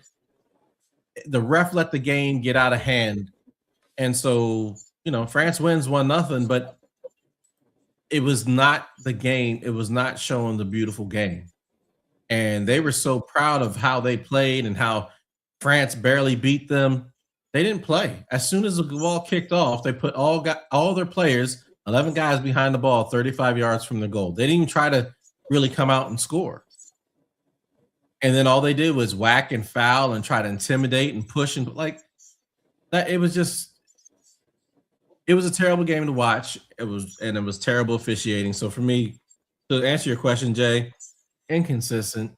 Okay. All right. So speaking on, some of these teams, what's the biggest pleasant surprise of some of these teams in moving forward? What do you think they need to do? Like a team like Morocco or Paraguay, Cape Verde, DR Congo, Senegal. There's some teams that made it into, the field of 32, but yet they fell a little bit short. But if you were watching, you was like, hey, they improved and they showed us something. Well, can I chime in on that? All right. So one of the things that I noticed in a lot of those teams, number one, Morocco, you can't say because they were a highly ranked team. They're a top 10 team. Yep, ranked 7th. Right? Yep. So they're going out. Morocco's never won. They've never won a World Cup. That's what I'm saying. But when I say this, right? But some of these, what I was happy to see, right? Like he said, like Jeff said earlier in his red card report, you had those teams, Curacao, Cape Verde, Congo, Senegal, Nigeria, right? Yep. All those teams showed that they could play in this tournament. Hold on. Look, you pointing those teams out. No way, Chris. No way. They can't play. They can't play. What are you talking about? Chris, I'm hearing Italy, I went down and I talked to that Italian coach. He says those Africans have no business being in the World Cup. There's too many Africans playing in the World Cup. That's what he was saying. They don't even belong. Can I finish? Or do they? Can I finish? You got it. So you had also teams like Canada and US, right? They move forward. They're moving forward, even though like the US is in the top 20, Canada is in the top 30, Mexico is in the top 30, right? And they like for my this is my opinion. This is literally this US men's team second World Cup playing together, right? Now, if they keep this team together, and I hate to be targeting just the U.S., if they can keep this team together one more time, I think they go a little further, right? But you got to also remember this: what a lot of people don't know, or they may know, they have more tournaments, country tournaments, big tournaments over here in Europe, the Euros. Yep. Right? That happens, what, every 2 years? Every 2 years. Right? Yeah, the 2 years between World Cup. Yep. So you got the Euros, they're competing against each other. These guys over here in Europe, they're playing from the time they're freaking 3-4 years old. They know how to kick a soccer ball. Right? And I'm stealing quotes from a good friend of mine at work, right, who grew up over here. He even said, he said, man, look, as Americans, we kick balls around. We just go out there, and when we're young, we just kick it around, and we're good. You the best athlete, you're going to be good. Those guys, these guys over here, they learn how to kick the ball around and catch it on their foot out here while running. And then dribble it to Mo. Well, let me ask you. They have academies here. They have academies over here. That's why. So let me ask you this, though. Do you see the best athletes playing soccer here in the United States? I don't. No. Well, guess what? Hey, Jeff, I have a question for you. Mm-hmm. What's the possibility of us doing what France and some of these other countries do and just take the top players from the European leagues and then just make them citizens and then just, hey, you go ahead and play for us? That's not what happens. That's not what happens. Like if you look at France's team, those players were born there. Their parents may be from African descent, but they were born in France. The U.S. problem is in Europe, they develop players and they pay players to come to their academy and they're going to develop them. The U.S. is always built on money. You got to pay to be developed. You got to pay to get to these academies. So automatically you rule out a huge amount of potential players because their parents can't afford it. It's completely different. If you high school programs don't match up. High school doesn't even matter. I'm just making a point.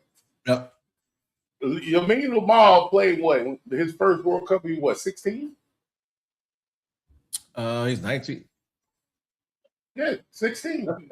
No, 15, going on 16. Could be. Yep. Right? He played.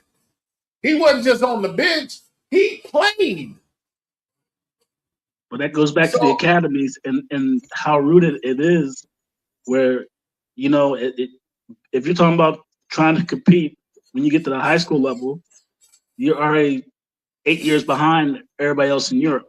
Yeah, and another part that we're missing is they are developing players.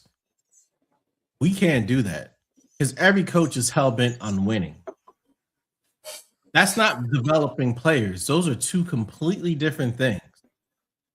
They develop players. And if you develop enough players, one, hopefully they'll go to your top team, your professional team, or two, you'll sell them someplace else, and that will go back in to fund the academy. Here, you're not afforded that time to develop.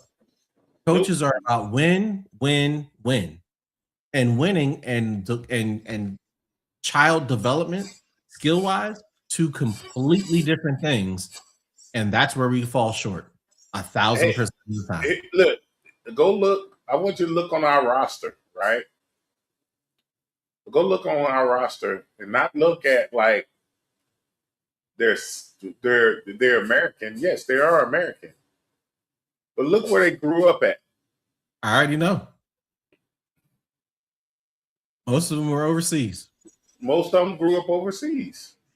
Because if you have talent, and if you have talent, hey, let me go overseas, because they actually develop players. And that's what my point was. If you go ahead and cherry pick some of these players that have the right lineage, meaning they went to these academies and they learn how to play, why not take them? No. So perfect example. I don't want to chop his name up, so you're gonna have to help me out, Jeff. Mm-hmm. The striker who got the red card that they suspended. Balogun. Yep. Balogun. Yep. Right. So Balogun, his mom's like from Senegal, or his dad's from another country. England. Yeah. No, he's not English. He's from another country. No, I know. I think his mom was English. His dad was from Senegal or something like that. Yeah, it's three countries. Yeah. But he was born in the U.S. Birthright. By birthright. Mm-hmm. Hold on. Before you say something, Jeff. And it was ironic because they wouldn't let his mom get on the flight to fly back to England so she can have the baby. So he has citizenship by birthright, right? He could have played for 3 different countries. Yep, because his parents from Nigeria. They were living in England. And then he was born in the United States. Yep. So those are the 3. Right? Now, but if you go down that roster, he's not the only one. He's not the only one. But every country has that, right? Yeah. So, because Nico Williams, you were just talking about Nico Williams in Spain. His brother plays for Ghana. Yeah. His brother plays for Ghana's national team. Mm-hmm. So every country has it. Yeah. Got a question for you. So, as my satire was earlier, did you hear what the Italian coach had to say about the African teams? Oh, I heard it. And look, I feel like we've all seen the movie Lean on Me. And you remember when he had the fire marshal, he said, you know what? Fire marshal's he's sitting there telling me that black blah, blah, blah can't do that to me. You know where he's saying it? Out in the parking lot. Coming from an Italian whose team hasn't made the World Cup in the last 3 cycles, 12 years, he just needs to be quiet. Stop talking. There's no validity in what you're talking about because your team can't even qualify the last 3 cycles. It's not like you in the World Cup and you can say something. Bro, you haven't even qualified. From a team like Italy, who when we were younger was one of the top all the time. And now you guys haven't even qualified for the last 3 World Cups. Just be quiet. I wouldn't even bring any attention to myself at all. That's just hate. That's all that is. Yeah. So, in your opinion, do you think some of the African teams have shown that they could compete in this tournament? 1,000%. If you look at some of the results, well, first of all, if you look at the round of 32, every team showed that they belong. You didn't have a team get blown out. Even Cape Verde against Argentina. That was a problem. As a neutral fan, I'm sitting here watching the game, and probably about 20 minutes left to go in the game. I'm cheering for Cape Verde because they're not supposed to be there, but they playing and they're going toe-to-toe with the number one team in the nation. You look at Ghana. In the world, not nation, in the world. In the world. Right. The world. The world, Craig. The world. You had Ghana who tied England in the during the group stages in a game that they probably should have won. You got Congo where they scored first against England, and England had to come back and beat them in the round of 32. Who else? We got Ivory Coast lost to Norway 2-1, but we're in that game. Can I speak on the one that really hurts me to my heart? Yeah. Senegal. Against Belgium. That's my next one. Boy, man. I think, seriously, I think if Senegal beats Belgium there, I think that it would have been like really, really, people would have took a lot different notice and said, hey, we need to shut the hell up. Yeah. You know what I'm saying? You hear the rhetoric that came out from Belgium's coach afterwards? No, what is it?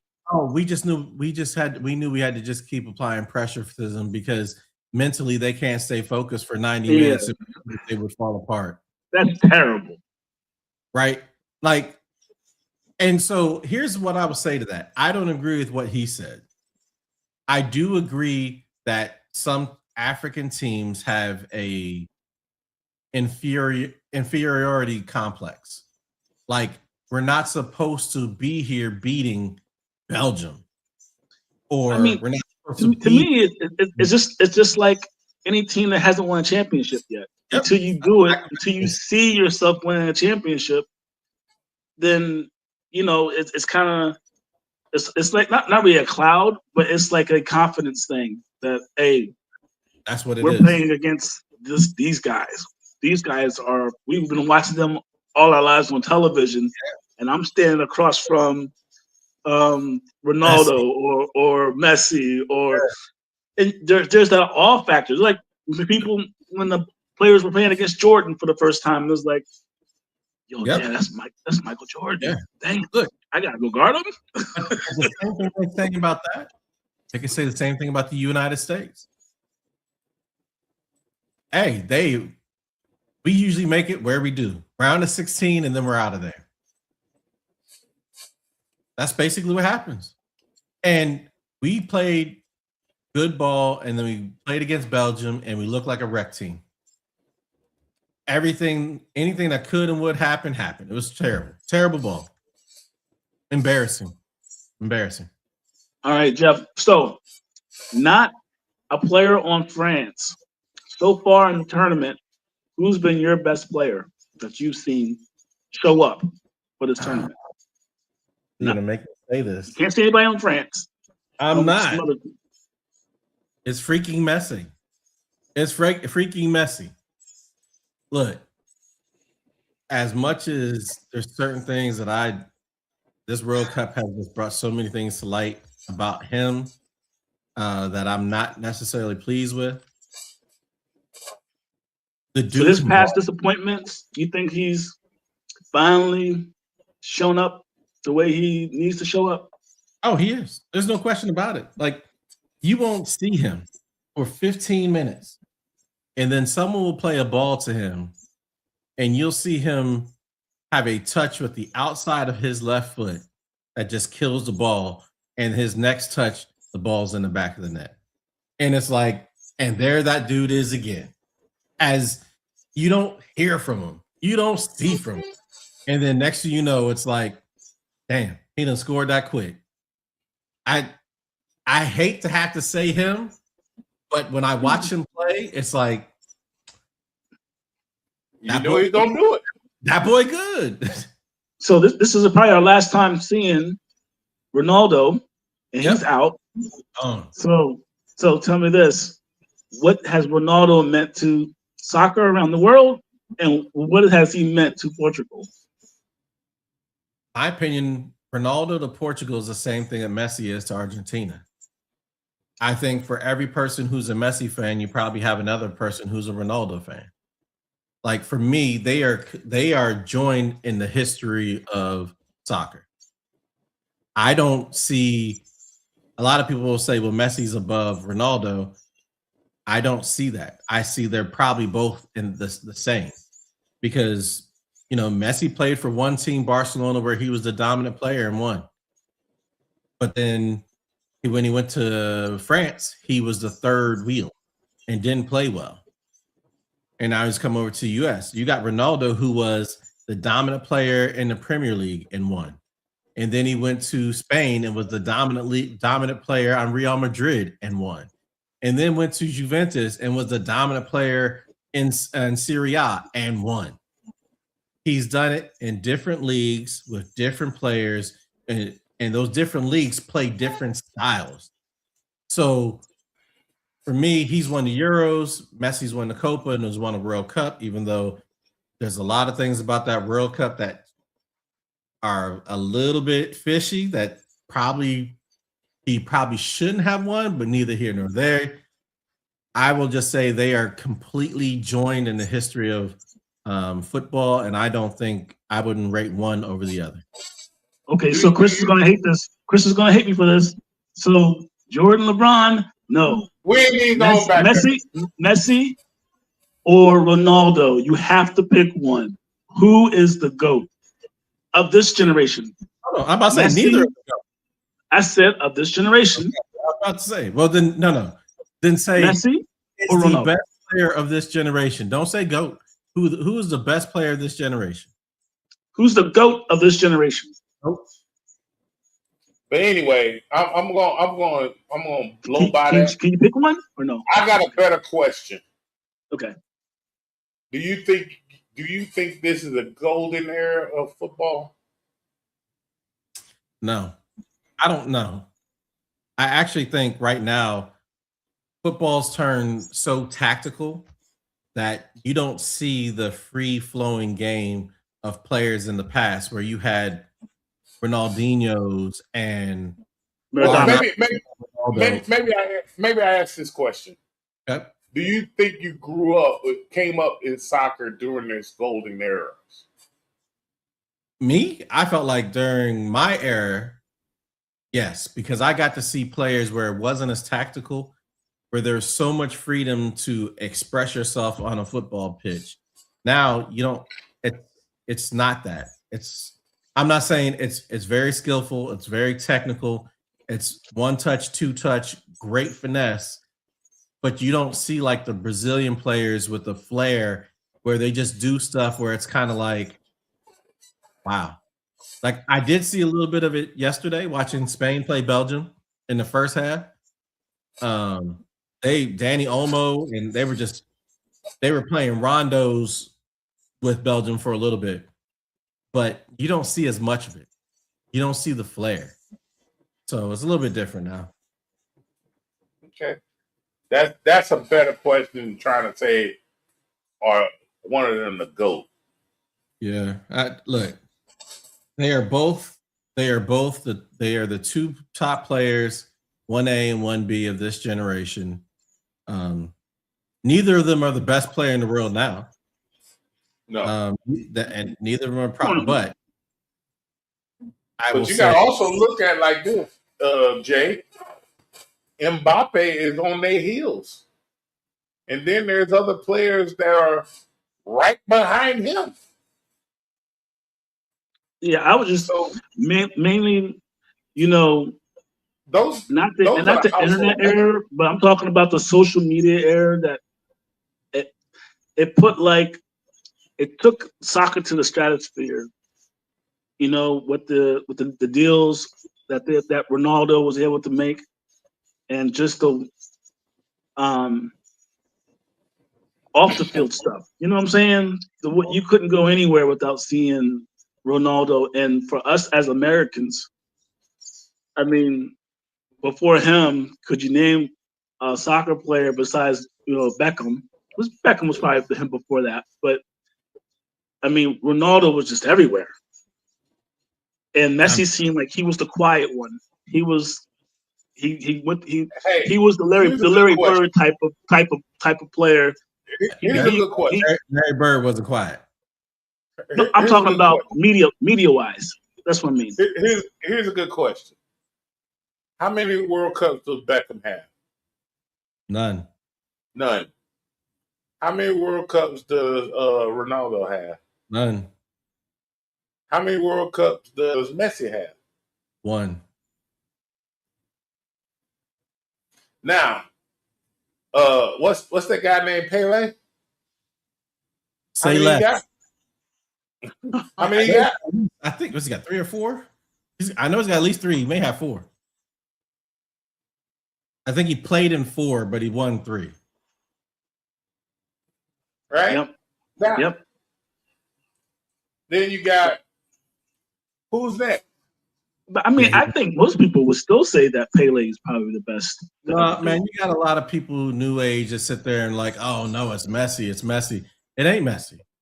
If you look, there's videos of Pele and the moves that he was doing back in the 70s, in the 60s, are the moves that people do now. And everyone's like, ooh, and this dude was doing it 50 years ago. You just ain't never seen it because it wasn't out there for the masses because there was no TV like that. Exactly. No, it's different at the social media era. Yeah, but these long lost videos come out, and I'm like, yo, my man is doing all these moves decades before these other guys. So when you saying this, right? I'm just throwing this out there so you hear it from me. Yeah. Argentina's won one with Messi. Ronaldo's never won one. Yep. Right? France. When was the last time France won the World Cup? Been a while. Yeah. 8 years ago. Was it 8 years ago? I think so. So look that up. So, but there was teams that was consistently in the championship. 8 years ago. You know that?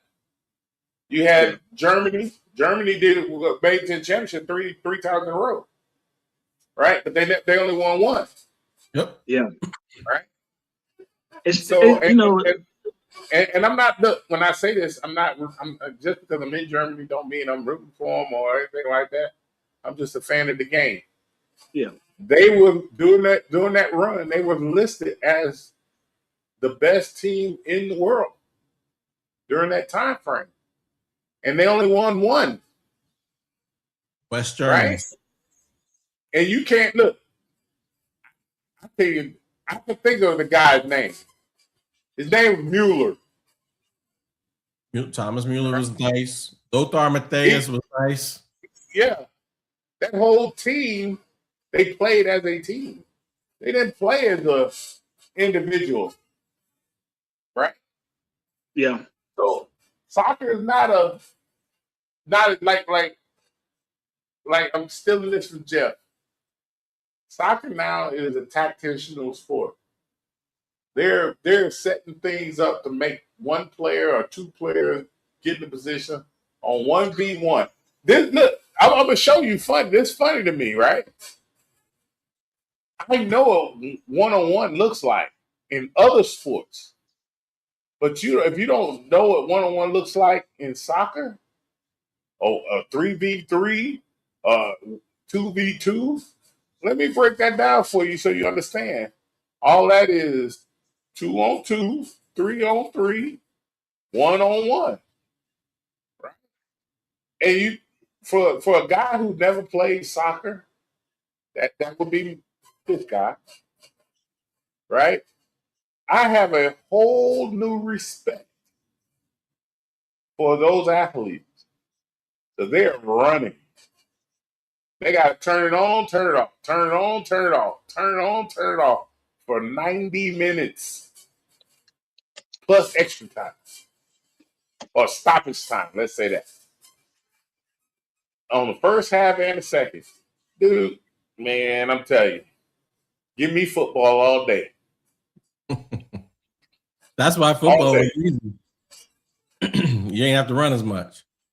But so This is our time. We did go over a little bit because somebody wants to talk about LeBron and Magic Johnson and Michael Jordan. That's okay. That's what we're here for, right? This is a veteran sports talk show, right? We have even our non-veteran that is a part of the show. He does support veterans like he is a veteran. He's our family, right? And I ain't gonna say his name because we don't need to talk about that. We are missing our fourth co-host. Hopefully he'll be back on the air next week with us. We are getting close to my time of year. That is football season, right? Big baller bets is coming. He's already working on his NFL bets already because I can see the lines. Tune in. Don't forget, tell a friend about the Long Distance Playbook. We're going on the air every Saturday unless we are tied up, right? Somebody will probably get on. It won't be me because I don't like talking to myself or talking by myself, trying to have conversation with myself. So, but as normal, we will be on the air, but either going to start at 4 o'clock German time or 8 o'clock German time. We'll post it as it goes. If you are a veteran, you have a veteran-owned business, you want to get advertising, you can hit us on our email, the long distance playbook at gmail.com, and we will add you to our commercial. And y'all have a great Saturday. England and Norway starts in 45 minutes. I know where I'll be. I'll be rooting on both teams, but I really be rooting on my two guys to get me 2 goals. There you go. Come on, Holland. Give me one. Keep the streak going. Mm-hmm. And Harry Kane. Right? Everybody enjoy the rest of your Saturday. We'll see y'all next week. Right here on Long Distance Playbook. We'll see y'all later. Peace.